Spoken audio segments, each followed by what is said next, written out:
Баршаңызға сәлем, сіздермен Дамир. Жалпы, әлемдегі ең бай адамдар Джефф Безос, Билл Гейтс, Марк Цукерберг, Стив Джобс болсын, оның барлығы IT саласындағы адамдар. Бұл саланың перспективасы қазіргі таңда өте үлкен, ал болашақта бұдан да жоғары болады. Сондықтан да міндетті түрде IT саласын үйренуіңіз қажет. Ол үшін бір керемет IQ деңгейінің жоғары болуы ешқандай да маңызды емес.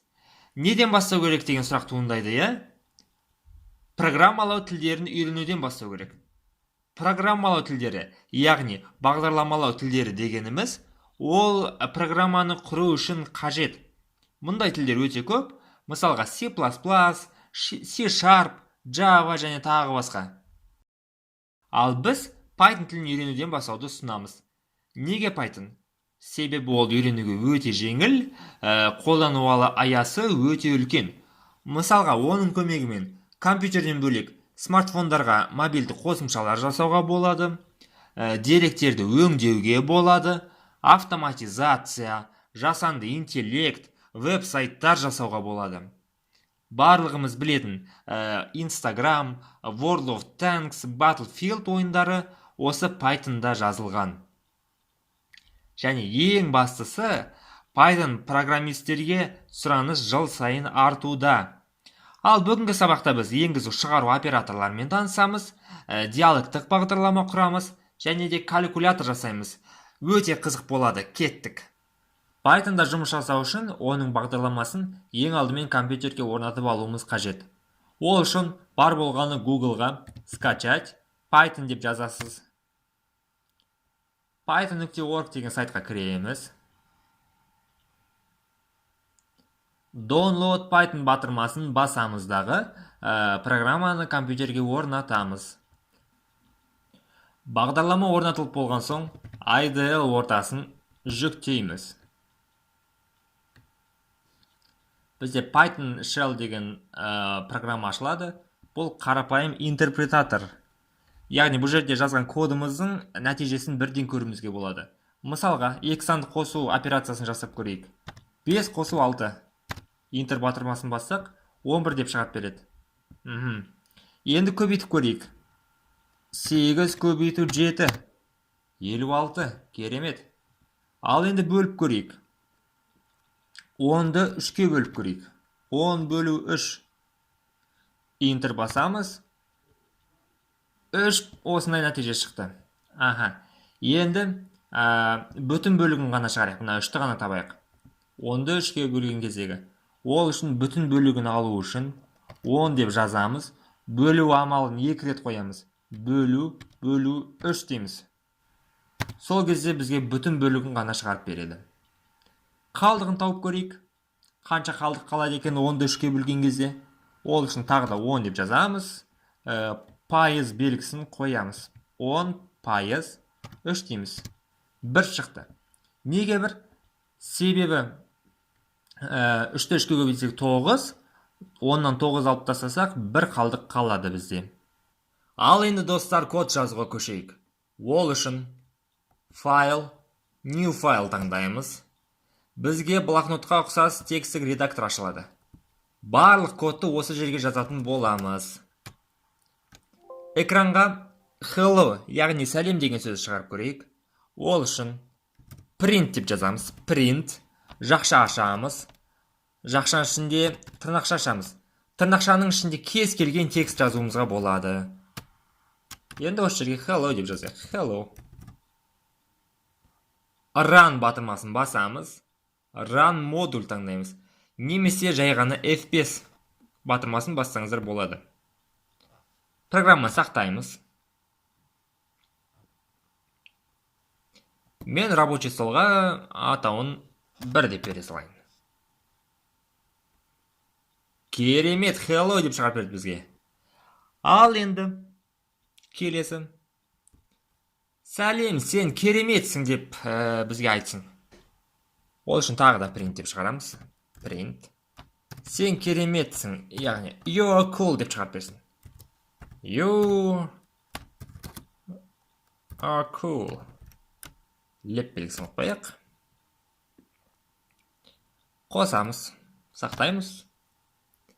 Hello, you're cool. Тамаша. Ал енді бағанағы мұнда жазған есептерімізді принт арқылы шығарып көрейік. Hello-дің орнына, мысалы қазір мен 5 қосу 6 деп жазсам, программаны қоссам, маған қараңыздар не шығарып берді? 11 деп шығарған жоқ. 5 қосу 6-ның өзін шығарып берді.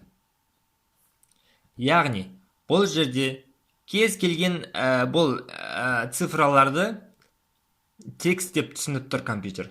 Сондықтан да біз бар болғаны мұна жерде тырнақшаларды өшіріп тастаймыз. Өшіреміз. Екіншісін өшіреміз. Қосамыз. Қараңыздар, 11 деп шығарып берді. Яғни жауабын ғана шығарып берді. Енді біз бұлай шығарып көрейік. 5 қосу 6 тең болады 11 деп шығарайық.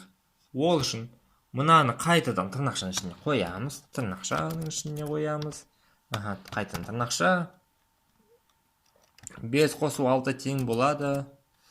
Мұнда енді қараңыздар, мұқият қараңыздар. Өтір қоямыз. Өтір 5 қосу 6 деп жазайық. F5 басамыз. Окей. Мынаны қараңыздар. 5 қосу 6 тең болады 11 деп шығарып берді. Ал енді достар, айнымалыларға көшейік. Айнымалы дегеніміз ақпаратты программа ішінде сақтап, онымен алдағы уақытта жұмыс жасау үшін қажет. Мысалға, мынаны өшіре салайын. Number 1, яғни сан 1, number 1 ге жазайық 9 деп. Нам 2-ге жазайық. Нам 2-ге жазайық 5 деп. Екен қосындысын экранға шығарып көрейік. Print экранға шығару үшін. Жақша, ашамыз, тырнақша ашпаймыз. Number 1 қосу нам 2 дейік.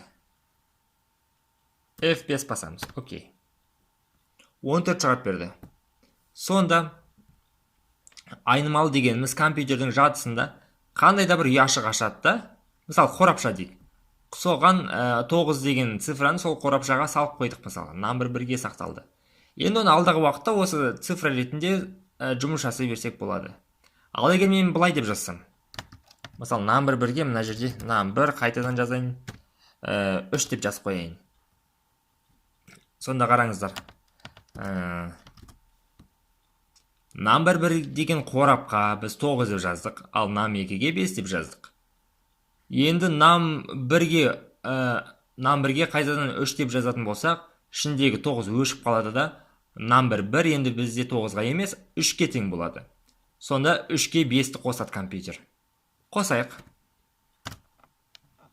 8 деп шығарып берді, көрдіңіздер ғой. Және бұл жерде қараңыздар. Өшіре салайық.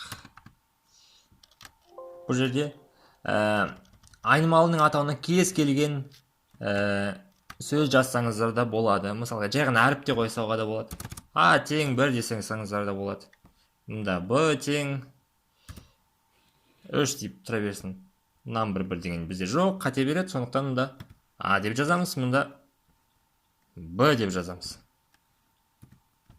Сонда да бізде жұмыс істей береді, 4 деп шығарып берді.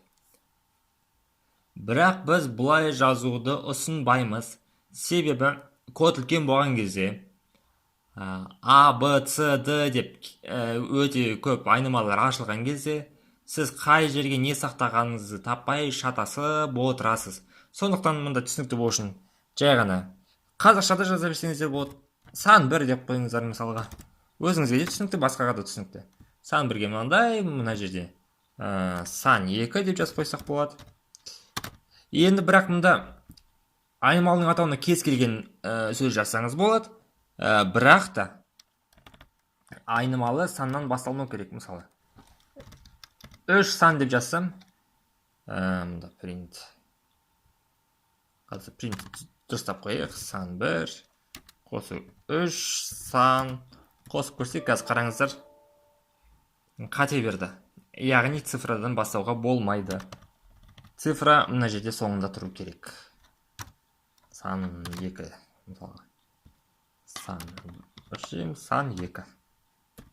осылай болу керек.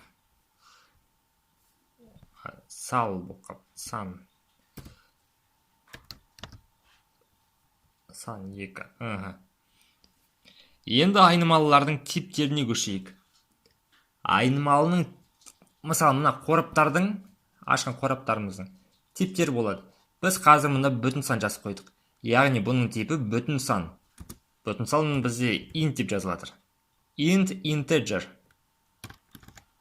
Егер мен былай деп жазсам, 1,8 деп жазсам, ол бізде бөлшек сан болады, яғни float болады. Ал егер қараңыздар, сан 2-ге мен бұлай тырнақша арқылы текст жазсам, хай деп қояйық. Сан 2 бізде оның типі бізде жолдық тип, яғни string болады. String мәтіндік болады. Енді қараңыздар, мысалға, қазір программаны қосып көрсем, сан 1-де 1,8 тұр, сан 2-де хай тұр. Қосып көрейік. Бізге қате шығарып берді. Яғни мұна жерде float, яғни бөлшек санды мен жолға қоса алмадым деп қате шығарып берді. Енді қараңыздар, сан 1-ге мен 3-ті берсем, бүтін сан, ал 2-ін қоса алмайды екен. Біз көбейтіп көрейік. Көбейтіп көрсек қазір программа жібереміз. Хай деп шығарып берді. Көбейте алады екенбіз. Осы мәтінді алады да, ол 3 рет көбейте салады жай ғана. Тағы сан 1-ге жазайық, тағы да бір мәтін жазайық мұнда. Мұнда hello деп жазып қойық. Мұнда world, сәлем әлем деп жазайық. Екеуін қосып көрейік. Hello world шықты. Арасына пробел қойып қояқ. Пробел. Не, мына жерге қойсаңыздар болады, болмаса мына жерге қойсаңыздар болады. Осылай жолдық типтерді бір-біріне қосуға болады. Та қоссақ міне. Hello world шығарып берді бізге. Енді қараңыздар. Мен мына жерге сан 2-ге цифр жазып қояйын. Мысалы 13 деп. Сан 1-ді алайында ішіне 10-ды ішіне цифр жазып қояйын. 14 деп жазып қояйын мысалға. Егер қоссам қазір маған қате береді. Жолды қоса алмадым деп тағы қате берді. Ендеше біз былай жасаймыз оны. Ішіндегі жолды біз бүтін санға айналдыр деп команда беруіміз қажет. Ол үшін алдына жай ғана int деп жазамыз. Int жақша ашамыз. Мынау жақшаның ішінде болу керек.